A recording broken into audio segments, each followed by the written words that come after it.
ഞാൻ ഇന്ന് സംസാരിക്കുന്നത് പ്രമേഹ രോഗിയുടെ ഒരു ദിവസത്തെ ജീവിതക്രമം എങ്ങനെയായിരിക്കണം എന്നുള്ളതിനെ പറ്റിയാണ്. ഈ രണ്ട് എക്സ്ട്രീംസും പ്രശ്നങ്ങളാണ്. അത് ജീവിതാവസാനം വരെ പാല് കുടിച്ചു കഴിഞ്ഞിട്ടുണ്ടെങ്കിൽ നല്ല ആരോഗ്യം വയ്ക്കും എന്ന് പറയുന്നത് ഒരു തെറ്റിദ്ധാരണയാണ്.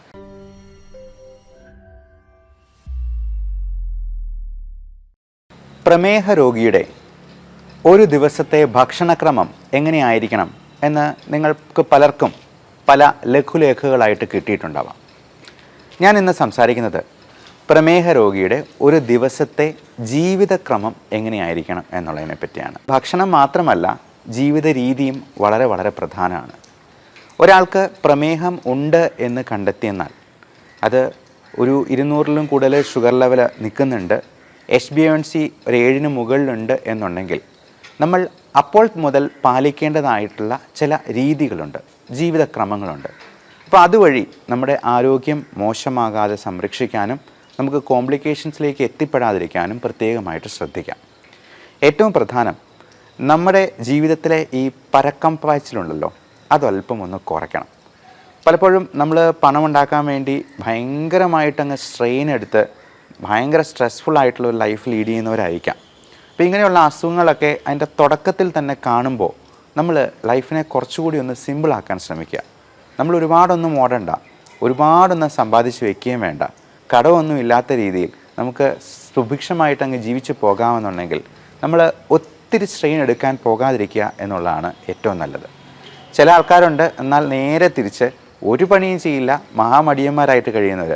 അങ്ങനെയുള്ളവർ ആ രീതിയും മാറ്റിപ്പിടിക്കണം. കാരണം ഈ രണ്ട് എക്സ്ട്രീംസും പ്രശ്നങ്ങളാണ്. നമുക്ക് എൻജോയ് ചെയ്ത് ചെയ്യാവുന്ന ജോലികൾ എന്തും നമുക്ക് ചെയ്യാൻ പറ്റണം. കൃഷിപരമായിട്ടുള്ള കാര്യങ്ങളിൽ നമുക്ക് നമ്മുടെ മനസ്സിൻ്റെ സ്ട്രെസ്സ് ഉയർത്താത്ത രീതിയിലുള്ള വലിയ കട്ടിപ്പണിയോ ഭാരിച്ച ജോലികളോ ഉത്തരവാദിത്തങ്ങളോ ഒന്നും ഏറ്റെടുക്കേണ്ട വരുന്നില്ല. നമുക്ക് ആസ്വദിച്ച് ചെയ്യാവുന്ന എന്ത് പണിയാണെങ്കിലും നമുക്ക് ചെയ്യാം. അതെപ്പോൾ നമ്മുടെ സ്ട്രെസ് ലെവൽ ഉയർത്തുന്ന ഒരു ഘട്ടത്തിലേക്ക് വരുന്നു എന്ന് തോന്നുന്നു, നമുക്ക് അവിടെ വെച്ചത് നിർത്താം. അതിന് താഴെയുള്ള ജോലി മാത്രം ചെയ്താൽ മതി. അപ്പോൾ രാവിലെ ഒരു 6 മണിക്കെങ്കിലും എണീക്കുക എന്നുള്ളതാണ് ഒരു പ്രമേഹ രോഗി അല്ലെങ്കിൽ ഇതുപോലെ ജീവിതശൈലി രോഗങ്ങളുള്ള ഏതൊരാളും ചെയ്യേണ്ടത്. 6-6:30 വരെ കിടന്നുറങ്ങുന്നതിനും കുഴപ്പമില്ല. എത്രയും നേരത്തെ കിടന്നുറങ്ങുക, എന്നിട്ട് നേരത്തെ എണീക്കുക എന്നുള്ളതാണ് നല്ലത്. അപ്പോൾ പ്രഭാത കർമ്മങ്ങളും പ്രാർത്ഥനയും ഒക്കെ കഴിഞ്ഞിട്ട് നമുക്കൊരു അരമണിക്കൂർ പുറത്ത് പ്രകൃതിയിലേക്കൊന്ന് ഇറങ്ങി അവിടുത്തെ കാഴ്ചകളൊക്കെ ഒന്ന് കണ്ട് ഒരു അരമണിക്കൂർ ചെറിയൊരു നടത്തം ആകുന്നത് വളരെ നന്നായിരിക്കും. നമുക്ക് പോസിറ്റീവ് എനർജി കിട്ടാനും. നമുക്കറിയാം, ഈ രാവിലെ സമയങ്ങളിലാണ് കിളികളൊക്കെ അവരുടെ ജോലിക്കായിട്ട് പോകുന്നത്. അപ്പോൾ പ്രകൃതിയുമായിട്ട് ഇണങ്ങി നിൽക്കുമ്പോൾ നമുക്ക് ഒരുപാട് പോസിറ്റീവ് എനർജി കിട്ടുന്നുണ്ട്.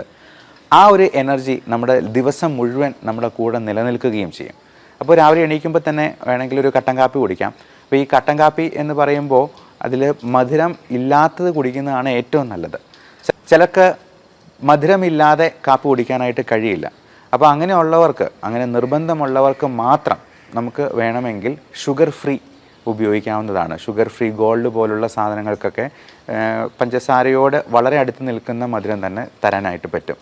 ഒരു കാരണവശാലും പഞ്ചസാര, ഉപ്പ് ഇതിൻ്റെ ഉപയോഗം പരമാവധി കുറയ്ക്കുക എന്ന് തന്നെയാണ് പറയാനുള്ളത്. ഗ്രീൻ ടീ നല്ലതാണ്. ഗ്രീൻ ടീ ആണെങ്കിലും ദിവസം 1-2 തവണ കുടിച്ചാൽ മതിയാവും.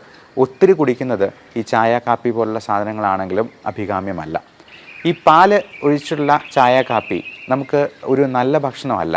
പാല് കുടിക്കുന്നത് കുഞ്ഞുങ്ങൾക്ക് വേണ്ടി അവർക്ക് മാത്രം ഡൈജസ്റ്റ് ചെയ്യാൻ പാകത്തിനാണ്. അപ്പോൾ പാല് തന്നെ ഒരു പരിധിയിൽ കൂടുതൽ കുടിക്കുന്നത് പുളിച്ചുതേട്ടലുണ്ടാക്കാനും ഒക്കെ കാരണമായേക്കാം. പശു അതിൻ്റെ ക്രാവിന് വേണ്ടി സൂക്ഷിച്ചു വെച്ചിരിക്കുന്ന പാലാണ് നമ്മൾ അടിച്ചു മാറ്റി കുടിക്കുന്നത്. അത് ജീവിതാവസാനം വരെ പാല് കുടിച്ചു കഴിഞ്ഞിട്ടുണ്ടെങ്കിൽ നല്ല ആരോഗ്യം വയ്ക്കും എന്ന് പറയുന്നത് ഒരു തെറ്റിദ്ധാരണയാണ്. അതേസമയം അത് തൈരാക്കിയോ അല്ലെങ്കിൽ മോരും വെള്ളമായിട്ടോ ഒക്കെ കുടിച്ചു കഴിഞ്ഞിട്ടുണ്ടെങ്കിൽ അതിൽ ലാക്റ്റിക് ആസിഡ് ബാസിലസ് അടങ്ങിയിട്ടുണ്ട്. അതുകൊണ്ട് നമ്മുടെ ദഹനത്തിനെ പ്രോപ്പറാക്കി അതിനെ സംരക്ഷിക്കാനും സഹായിക്കാനുമുള്ള കഴിവുണ്ട്. ഇനി കട്ടൻ കാപ്പിയൊക്കെ കുടിച്ച് നമ്മുടെ പ്രഭാത കർമ്മങ്ങളൊക്കെ കഴിഞ്ഞു, ചെറിയൊരു നടത്തം കഴിഞ്ഞു, നമുക്ക് എക്സസൈസ് എന്ന കാര്യത്തെക്കുറിച്ച് ചിന്തിക്കാം. ഒരാളുടെ എക്സസൈസിൽ 3 കമ്പോണൻസ് ഉണ്ടാവണം. അതിന് എയ്റോബിക് കമ്പോണൻ്റ് ഉണ്ടാവണം, സ്ട്രെങ്തനിങ് ഉണ്ടാവണം, സ്റ്റാമിന കൂട്ടുന്ന രീതിയിലുള്ള എക്സസൈസ് ഉണ്ടാകണം. ഇങ്ങനെ 3 കമ്പോണൻസ് ആണ്. അപ്പോൾ എയ്റോബിക് എക്സസൈസ് എന്ന് പറയുമ്പോൾ നമ്മൾ ഉദ്ദേശിക്കുന്നത് നമ്മുടെ ഹാർട്ട് റേറ്റ് 140 വരെയെങ്കിലും ഉയർത്തുന്ന രീതിയിൽ. അപ്പോൾ ചുമ്മാ ഒരു നടത്തം എന്ന് പറയുന്നത് അതൊരു മടിയന്മാരുടെ വ്യായാമമാണ്. അതിനൊരു വ്യായാമമായിട്ട് കൂട്ടാൻ പറ്റില്ല. അപ്പോൾ ഇങ്ങനെ 140 വരെ കൂട്ടണമെന്നുണ്ടെങ്കിൽ നമ്മൾ എന്ത് ചെയ്യണം? ഒന്നെങ്കിൽ ഒരു 100 ജമ്പിങ് ജാക്സ് ചെയ്യാം, 100 പ്രാവശ്യം ഒന്ന് ചാടിയാൽ മതി, അവിടെ തന്നെ പുറത്തോട്ട് ഇറങ്ങണ്ട. ഇപ്പോൾ മഴയൊക്കെ ആയതുകൊണ്ട് പുറത്തോട്ട് ഇറങ്ങാൻ പറ്റിയെന്ന് വരില്ല. 100 പ്രാവശ്യം ചാടാം, അല്ലെങ്കിൽ ഒരു 50 പുഷപ്പ് എടുക്കാം. അത് നമുക്ക് 2-3 ഇടവേളകൾ ഇട്ട് വേണമെങ്കിലും അങ്ങനെ ചെയ്യാം. അപ്പോൾ 140 വരെ നമ്മുടെ ഹാർട്ട് റേറ്റ് കൂട്ടിയെന്നാൽ മാത്രമേ അതിനെ എയ്റോബിക് വ്യായാമം എന്ന് വിളിക്കാൻ പറ്റുള്ളൂ. 2 സ്ട്രെങ്തനിങ് കമ്പോണൻ്റ് ഉണ്ടാവണം. നമ്മൾ വെയിറ്റ് ട്രെയിനിങ്, ഇപ്പം ഡംബൽസ് എടുക്കുന്നതൊക്കെ സ്ട്രെങ്തനിങ് ആണ്. പുഷപ്പിനും അതിൻ്റെ ഒരു സ്ട്രെങ്തനിങ് കമ്പോണൻ്റ് ഉണ്ട്, നമ്മുടെ മസിൽസിനും ഒക്കെ വ്യായാമങ്ങൾ കിട്ടുന്ന രീതിയിൽ. അതുപോലെ സ്ക്വാറ്റ്സ്, പുഷപ്പിന് പോലെ തന്നെയാണ് സ്ക്വാറ്റ്സ് എന്ന് പറയുന്നത്, ഇരുന്നിട്ട് എണീക്കുന്ന രീതിയിലുള്ള എക്സസൈസ്. കൈ നേരെ വെച്ചതിന് ശേഷം മുട്ടും മടക്കി ഇങ്ങനെ ചെയ്യുന്ന എക്സസൈസ്. അത് ഒരു 20 പ്രാവശ്യം നമുക്ക് ചെയ്യാവുന്നതാണ്. അതേപോലെ തന്നെ ഇങ്ങനെയുള്ള ഡംബൽ ഉപയോഗിച്ചിട്ടുള്ള എക്സസൈസും വെയിറ്റ് ട്രെയിനിങ്ങും നമുക്ക് ഇഷ്ടം പോലെ വ്യായാമങ്ങൾ, ഇപ്പം സംശയങ്ങളുണ്ടെന്നുണ്ടെങ്കിൽ നിങ്ങൾക്ക് തന്നെ ചോദിക്കാവുന്നതാണ്. ഇത്തരത്തിലുള്ള എക്സസൈസുകൾ നമുക്ക് 20 മിനിറ്റ് മുതൽ ഒരു 30 മിനിറ്റ് വരെ എങ്കിലും ചെയ്തിരിക്കണം എല്ലാ ദിവസവും. നമ്മൾ ആ എക്സസൈസ് ചെയ്യുമ്പോൾ തന്നെ ആ ദിവസം മുഴുവൻ ആ ഊർജം നിലനിൽക്കും എന്നുള്ളത് നിങ്ങൾക്ക് തന്നെ അനുഭവിച്ചറിയാവുന്ന കാര്യമാണ്. പിന്നെ അടുത്തത് ബ്രേക്ക്ഫാസ്റ്റിലോട്ട് വരാം. നമുക്കൊരു 8-9 മണിയാകുമ്പോഴത്തേക്കും തന്നെ ബ്രേക്ക്ഫാസ്റ്റ് കഴിക്കാനായിട്ട് നോക്കാം. അത് ഒത്തിരി താമസിപ്പിക്കാതിരിക്കുകയാണ് നല്ലത്. അപ്പോൾ അതിന് തൊട്ട് മുമ്പായിട്ട് നമുക്ക് വേണ്ട മരുന്നുകൾ, ഇപ്പം മെറ്റ്ഫോമിൻ, ഗ്ലിമിപ്രൈഡ് പോലുള്ള ഷുഗറിൻ്റെ മരുന്നുകളൊക്കെ ഭക്ഷണത്തിന് മുമ്പ് അല്ലെങ്കിൽ ഭക്ഷണത്തോടൊപ്പം കഴിക്കാനായിട്ടാണ് പറയാം. ഭക്ഷണം ഒന്ന് കഴിച്ച് തുടങ്ങിയതിന് ശേഷം വേണമെങ്കിൽ കഴിക്കാം. ഗ്യാസ്ട്രൈറ്റിസ് ഉള്ളവർക്ക് ഗ്യാസിൻ്റെ ഗുളിക അതിന് മുമ്പായിട്ട് അരമണിക്കൂർ മുമ്പ് കഴിക്കാനായിട്ട് പറയാം. അപ്പോൾ ഈ മരുന്ന് കഴിക്കാനായിട്ട് നമുക്ക് കൃത്യമായിട്ട് മൊബൈലിൽ അലാം വെച്ച് ശ്രദ്ധിക്കാം. നമുക്ക് മൊബൈലിൽ തന്നെ 3-4 പ്രാവശ്യം അലാം വയ്ക്കാം. ഇതടിക്കുമ്പോഴത്തേക്കും നമുക്ക് പോയി മരുന്ന് കഴിക്കുകയും അതിന് ശേഷം ഭക്ഷണം കഴിക്കുകയും ചെയ്യാം. അപ്പോൾ ഭക്ഷണത്തിൽ നമ്മൾ ബ്രേക്ക്ഫാസ്റ്റിൽ എന്തൊക്കെ ചെയ്യണം? നമുക്ക് ഏറ്റവും നന്നായിട്ട് കഴിക്കാവുന്ന ഒരു സംഗതി ബ്രേക്ക്ഫാസ്റ്റാണ്. അപ്പോൾ നമ്മൾ ഈ എക്സസൈസ് ഒക്കെ ചെയ്യുമ്പോഴത്തേക്കും നമുക്ക് അല്പം വിശപ്പും കൂടെ ആകും. അപ്പോൾ കാർബോഹൈഡ്രേറ്റിൻ്റെ അളവ് കുറയ്ക്കുക. അപ്പോൾ ഒരു പ്ലേറ്റ് എടുത്തെന്നാൽ അതിൽ 1/4 മാത്രം കാർബോഹൈഡ്രേറ്റ്, 1/4 പ്രോട്ടീൻ എന്ന് പറഞ്ഞാൽ മുട്ടയുടെ വെള്ള, അല്ലെങ്കിൽ ഇറച്ചി, മീൻ, ഇപ്പം അല്ലെങ്കിൽ കടല വിഭാഗത്തിൽപ്പെടുന്ന പയറ് വർഗ്ഗത്തിൽപ്പെടുന്ന എന്തെങ്കിലും കറികൾ ഒക്കെ ധാരാളമായി കഴിക്കാം. പിന്നെ ഒരു 1/4 നമുക്ക് പച്ചിലക്കറികൾ, ഗ്രീൻ ലീഫി വെജിറ്റബിൾസ് ആണ്. അത് എന്തെങ്കിലും തരത്തിലുള്ള സാലഡ്, ഒരു കുക്കുംബറായിട്ടോ അല്ലെങ്കിൽ ചീരയുടെ എന്തെങ്കിലും ആയിട്ടോ, ഗ്രീൻ ലീഫി ആയിട്ടുള്ള എന്ത് വെജിറ്റബിൾസ് ആണെങ്കിലും ഇതിന് കുഴപ്പമില്ല. സ്പൈനാഷ് എന്നൊക്കെ പറയുന്ന, അല്ലെങ്കിൽ ബ്രൊക്കോളി, അല്ലെങ്കിൽ കുക്കുംബർ തുടങ്ങിയവയെല്ലാം നമുക്ക് ഉപയോഗിക്കാവുന്നതാണ്. പിന്നെ 1/4 അധികം മധുരമില്ലാത്ത പഴങ്ങൾ. മധുരമില്ലാത്തത് എന്ന് പ്രത്യേകം പറയാൻ കാരണം മാങ്ങാപ്പഴമോ അല്ലെങ്കിൽ ചക്കപ്പഴമോ അല്ലെങ്കിൽ ചെറുപഴമോ ഒക്കെ കഴിച്ചെന്നാൽ അതിൽ ഹൈ ഫ്രക്ടോസ് കണ്ടൻറ്റ് ഉള്ളതാണ്. അത് തന്നെ നമ്മുടെ ഷുഗർ കൂട്ടാനായിട്ട് ഇടയാക്കും. ഏറ്റവും പ്രധാനം ഈ ഭക്ഷണം കഴിച്ചു കഴിഞ്ഞാൽ മെയിൻ കോഴ്സിന് ഇടയിലുള്ള സ്നാക്സാണ്.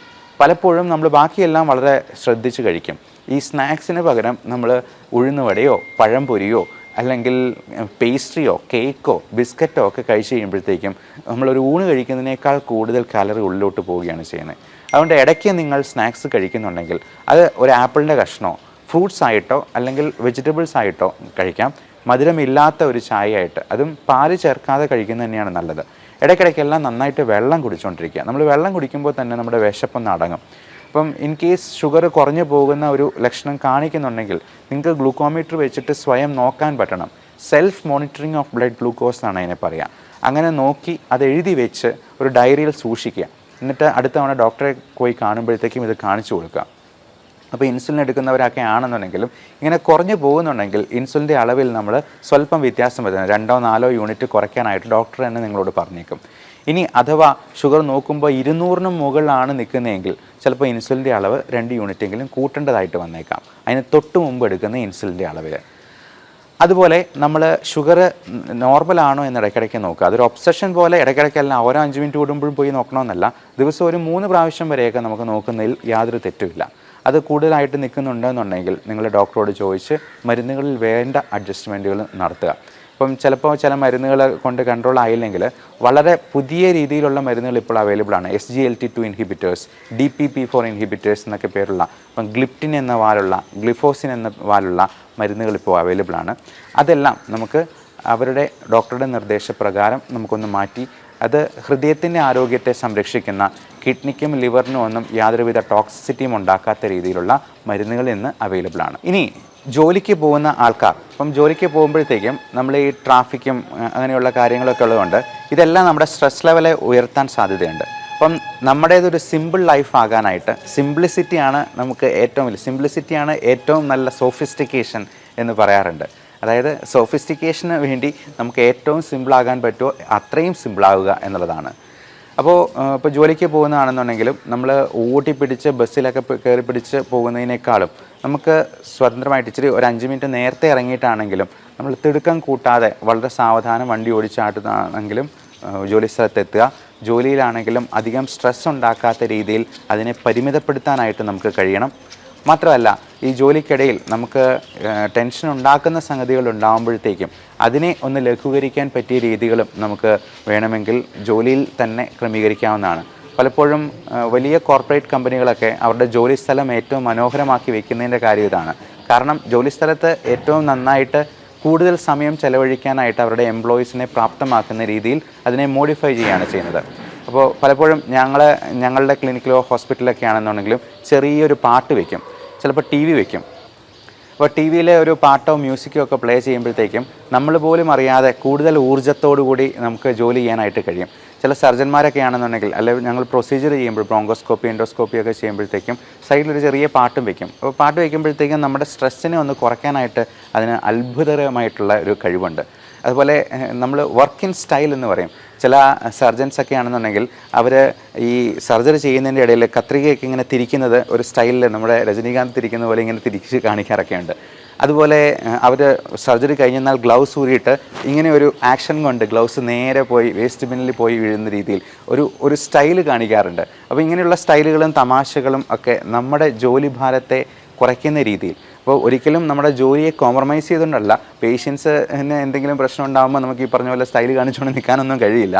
അപ്പോൾ എത്രമാത്രം സ്ട്രെസ്സ് കുറയ്ക്കാൻ പറ്റുന്ന രീതിയിൽ അത് എൻജോയ് ചെയ്യാൻ പറ്റും എന്നുള്ളത് ഓരോരുത്തരുടെയും കയ്യിലിരിക്കുന്ന കാര്യങ്ങളാണ്. അപ്പം ചിലപ്പോൾ നമുക്ക് ഒരു ക്ലീനിങ് ജോലി ചെയ്യുന്ന ഒരാൾക്ക് പോലും ആ ജോലി ഏറ്റവും ഭംഗിയായിട്ട് എൻജോയ് ചെയ്യാം. ആ ക്ലീനിങ് പ്രോസസ്സിനെ ഏറ്റവും ആസ്വദിക്കാം. അപ്പോൾ ഏറ്റവും നന്നായി ആസ്വദിച്ച് ചെയ്യുക എന്നുള്ളതാണ് നമ്മുടെ മാനസികാരോഗ്യത്തിനും ശാരീരികാരോഗ്യത്തിനും ഹെൽപ്പ് ചെയ്യുന്ന ഏറ്റവും നല്ല രീതി. അടുത്ത് നമ്മൾക്ക് ഉച്ചഭക്ഷണത്തെ പറ്റി നോക്കാം. ഈ ഉച്ചഭക്ഷണവും ഡിന്നറും നമുക്ക് പരമാവധി കാർബോഹൈഡ്രേറ്റ്സിനെ കുറച്ച് നിർത്തിക്കൊണ്ട് പ്രോട്ടീൻ കൂടുതലാക്കുകയും അതുപോലെ വെജിറ്റബിൾസും ഫ്രൂട്ട്സും കൂടുതൽ ആഡ് ചെയ്യുകയും ചെയ്യാം. ഇപ്പോൾ ചോറ് ഉപയോഗിക്കുന്നുണ്ടെങ്കിൽ തവിടുള്ള ചോറ് ഉപയോഗിക്കാം. അത് ഏറ്റവും കുറഞ്ഞ് ഞാൻ നേരത്തെ പറഞ്ഞ പോലെ ഈ പ്ലേറ്റ് മെത്തേഡ് ഉപയോഗിച്ച് 1/4 മാത്രം കാർബോഹൈഡ്രേറ്റ്സ്, അത് ഏറ്റവും തവിടുള്ള അരി കൊണ്ടുള്ള ചോറാണ് ഏറ്റവും ഉത്തമം. അതുപോലെ ചപ്പാത്തി ആണെന്നുണ്ടെങ്കിലും നമ്മൾ 2-3 ചപ്പാത്തി അതിൽ കൂടുതൽ കഴിക്കുന്നത് തീർച്ചയായിട്ടും അതുകൊണ്ട് ഉണ്ടാകുന്ന അഡ്വാൻറ്റേജസിനേക്കാൾ ദൂഷ്യങ്ങൾ തന്നെയാണ് ഉണ്ടാവുക. നമ്മൾ ചോറ് ഒഴിവാക്കിയിട്ട് 5 ചപ്പാത്തി കഴിച്ചെന്നാൽ അതുകൊണ്ട് പ്രത്യേകിച്ച് പ്രയോജനമൊന്നും ഇല്ല എന്ന് പറയാം. അപ്പോൾ കറികളാണെന്നുണ്ടെങ്കിൽ നേരത്തെ പറഞ്ഞ 1/4 പ്രോട്ടീൻസ്, 1/4 ഗ്രീൻ ലീഫി വെജിറ്റബിൾസ്, 1/4 മധുരമില്ലാത്ത പഴങ്ങൾ എന്നുള്ള രീതിയിൽ ക്രമീകരിക്കുക. ഇടയ്ക്കിടയ്ക്കെല്ലാം നന്നായിട്ട് വെള്ളം കുടിക്കുക. വൈകിട്ട് ഒരു ചായ ആകുന്നതിന് കുഴപ്പമില്ല. ചായയുടെ കൂടെ സ്നാക്സ് വേണമെന്നുണ്ടെങ്കിൽ പഴം പുഴുങ്ങിയതിൻ്റെ ഒരു പകുതി, അധികം പഴുത്തതല്ലാത്ത പഴത്തിൻ്റെ ഒരു പകുതി, പിന്നെ മധുരമില്ലാത്ത ബിസ്ക്കറ്റ്, ഫൈബർ കണ്ടൻറ്റുള്ള ബിസ്ക്കറ്റ്, ഇതൊക്കെ കൂടുതലായിട്ട് ഡയബറ്റിക് രോഗികൾക്കും കഴിക്കാവുന്നതാണ്. ഉപ്പിൻ്റെ അളവ് പരമാവധി കുറയ്ക്കുക. ഉണക്കമീൻ, അച്ചാറ്, പപ്പടം തുടങ്ങിയ സാധനങ്ങളെല്ലാം ഉപ്പിൻ്റെ അംശം കൂടുതലായിട്ട് കൂട്ടാനായിട്ട് സാധ്യതയുണ്ട്.